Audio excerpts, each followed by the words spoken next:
Hey everybody, it's Sarah with Loaves and Dishes, and today I'm going to be showing you how to make chocolate fudge. So you're going to melt in a saucepan 1.5 sticks of butter, then you're going to add 2 1/3 cups of evaporated milk, and then you're going to add 3 cups of sugar. Once you add the sugar, you want to make sure that you are stirring this continuously because you don't want your sugar to burn.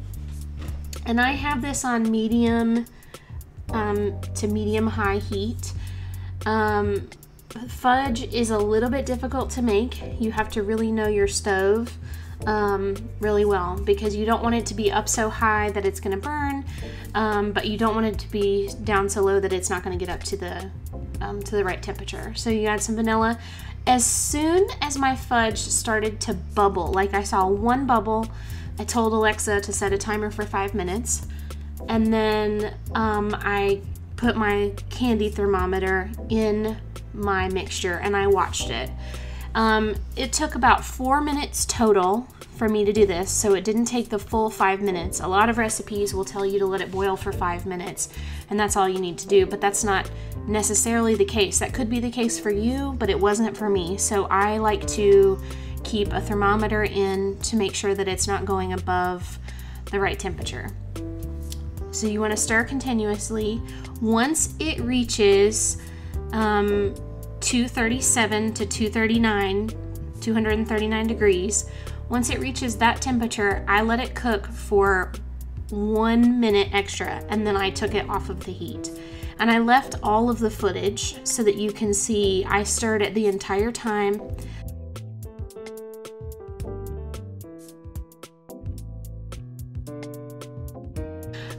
Because it's a little stressful to make, because if you go beyond the right temperature, if you cook it just a minute too long, it's going to be dry and crumbly. I've had to make this twice now.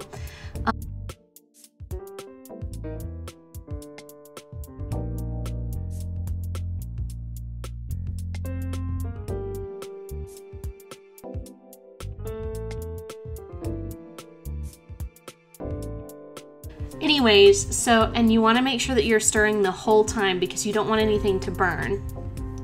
I did get a couple little burned bits when I was stirring. There, I reached the right, and there was some burned bits right there, but I reached the temperature, I took the thermometer out, and I stirred for an extra minute. And then once that minute had passed, then I take it off of the heat. So you want to remove it from the heat. Then you're going to add a 12-ounce bag of semi-sweet chocolate chips. I like the Toll House brand, but I don't think it really matters. And then I gave that a stir. And then you're going to add an entire jar of marshmallow fluff. And then you're going to stir that in. And it takes a long time to get everything fully mixed in, and you want to really mix it well. So, fun fact, this this recipe is a family secret.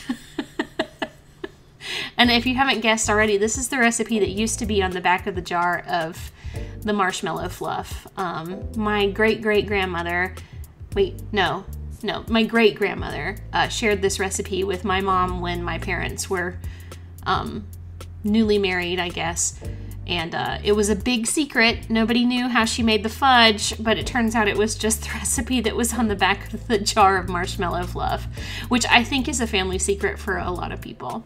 But once you get it all spread out, you put it in the refrigerator until it is solid. I let mine sit in there for about 3 hours. And then once it is completely solid, then you can get, I got really excited when I looked at it, and it was like, it's really kind of shiny on top.